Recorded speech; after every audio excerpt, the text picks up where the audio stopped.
It's great to be together as a community as we dig into God's Word today.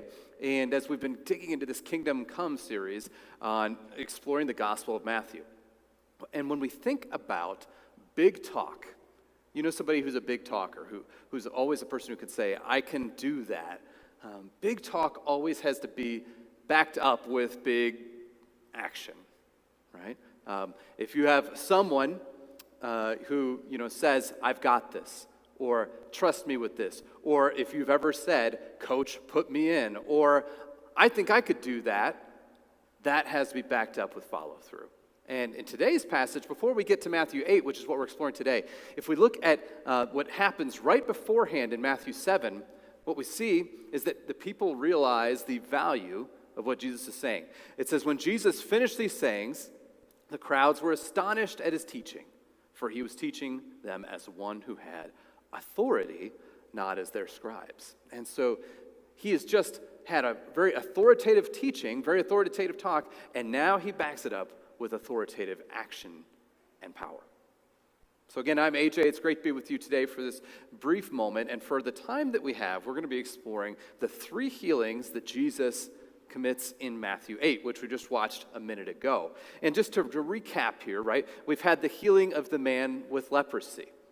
So Jesus turns an outsider into an insider through healing him. This man had leprosy. He was outside the boundaries of the villages. He couldn't go in because that was the law at the time. You would infect more people with the disease, so you were cut off from everybody that you knew and loved. And Jesus turned this person suddenly into an insider through this miraculous healing. And then Jesus also honored the Mosaic regulations by encouraging the man to go and see the priests. The priests were sort of the health inspectors of the Old Testament. You'd be shocked how much health inspection stuff is in some of the laws of the Old Testament, for various fungi and mold and what the priest should do if they see them here or there. But the leper gets a clean bill of health.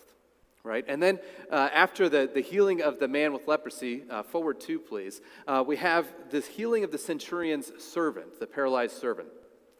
We see that, must have been some sort of sudden onset of paralysis with this servant. And the centurion himself, he is a rare individual who, seems to have humility and to care for his servant, who he doesn't really have to care for, but he cares for his servant as sort of a personal relationship. And so he kind of mirrors how God feels about us, right? Even though we serve him, God goes out of his way for you and me. And so the centurion models that as well. And he goes to Jesus and demonstrates profound faith. The centurion says, don't even worry about coming into my house. Just say the word and it will be done.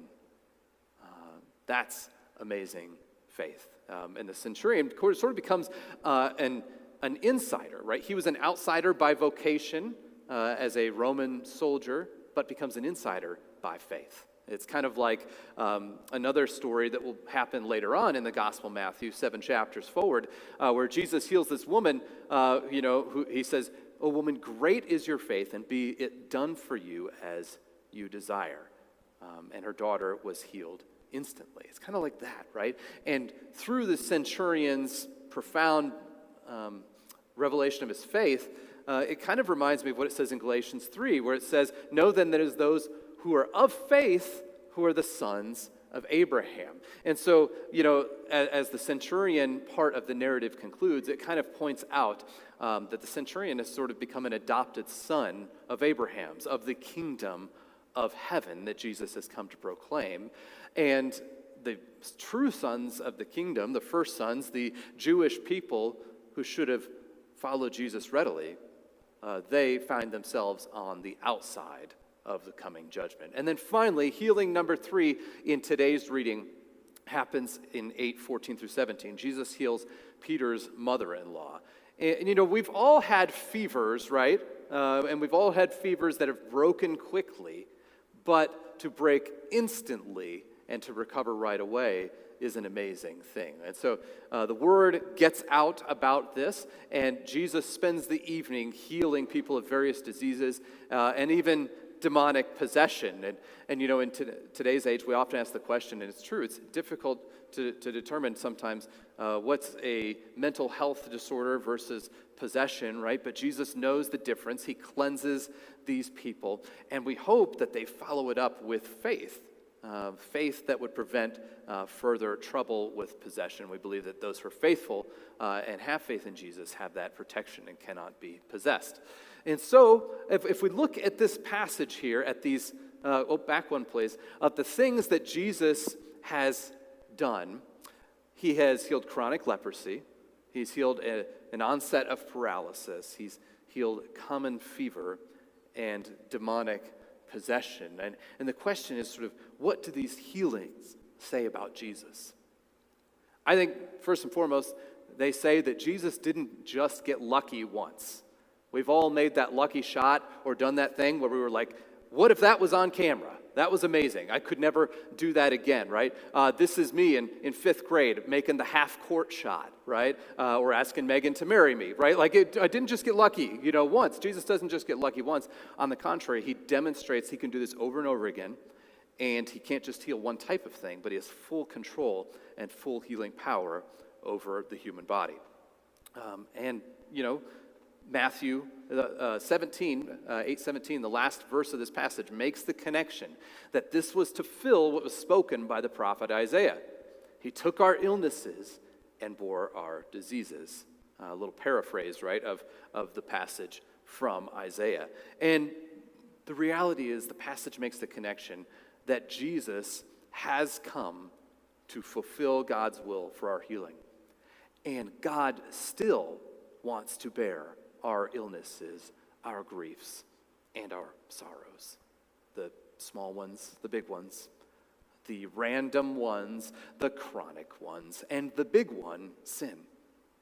That Jesus has come for this very purpose, sent by his Father, so that our sin, our iniquity, our guilt and shame may be cleansed and forgiven. He has come not just to heal the body, but the soul. The healings of the body that Jesus gives, they are acts of mercy, and they demonstrate that he who has talked a big talk, who has healed the body, can also deliver when it comes to binding up the brokenhearted, to bringing justice to the nations, to healing people not just physically, but from the big problem of sin which separates them from God, their Father. When it comes to giving us life in abundance, Jesus demonstrates by these healings he can deliver on those promises as well. And we're to lean in and listen and follow. And Jesus, when we're at the end of ourselves, when we look to Jesus, we find our healing in him.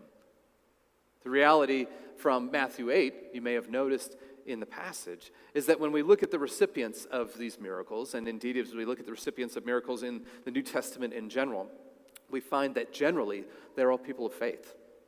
Now, it may not be 100% true, or it may not be 100% possible to know, but generally, it seems that they are people of faith, and for sure they were in Matthew 8. That God has created this faith in them to receive the grace and the mercy and the healing that God gives, right? It may be new faith, it may be weak faith, it may be trembling faith, right? Or solid faith, but it's faith. Faith receives that which God gives. And often, it's faith in prayer. With the centurion in particular, we find a certain boldness in bringing his request to God, a certain trust, a deeply rooted trust that he just needs Jesus to say the word. I mean, what if all of our prayers, think about your own prayer life, what if all of our prayers had such confidence that God would answer and would deliver? What if, just for today, think through, what if we stopped saying he probably won't? What if we, stopped sort of praying small, but we decided to pray the big prayers, right? And to leave the outcome to Jesus. Because sure, you might not get what you prayed for if it's not in alignment with God's will, you might not get it. And we all know that the Lord answers them according to that which is good for us. But what if we've prayed the big prayers and left the outcome up to him? What if we entrusted him with that? Because when the time comes for him to answer those, he will not hold back on us what is best for us, whatever that may be. So why should we hold back on him, entrusting with him the full desires and contents of our heart, and to see what he will do that? And why deprive ourselves of recognizing the answer when he delivers it, because we have not prayed for it? What would you pray for if you knew that it would be answered? Today, obviously we've got a shorter time here today. We're trying to get out by 10:45 to go to this voters meeting, which is an important part of our community rhythms. We've had a lead pastor for 18 years that has left and taken a new position, and we're now calling another one. And so we're keeping it short for a good reason. It doesn't happen that often. But today, I wanted to, since our time together is already looked a little different, I want to try something a little different for us here as we wrap up this time of worship. I want us to spend some time in prayer and to pray some big prayers. If you're familiar with Jim Collins' work, Good to Great, he talks about big, hairy, audacious goals. What if we prayed some big, hairy, audacious prayers today?